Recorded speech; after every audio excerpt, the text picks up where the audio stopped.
సాధ్వి, ఏంటి సాధ్వి అదంతా? ఇది అసలు ఇల్లేనా? అసలు ఎన్ని పడేసావో, ఒక్కటి కూడా ఆడవు. సాధ్వి, అది ఇల్లా? నేను చెప్పింది చెప్పడం కాదు, అది ఇల్లా? అది ఇల్లా? సారీ చెప్పు అమ్మకి,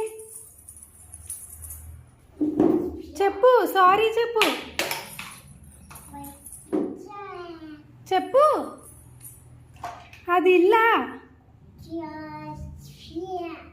సారీ అమ్మా, సారీ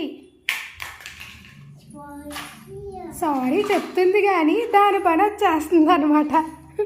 అసలు చూడండి, ఎలా పడితే అలా ఉంది ఇల్లు. అదంతా క్లీన్ చేసుకోవాలి మొత్తం. అసలు హాల్ అంతా ఇలా చేసింది.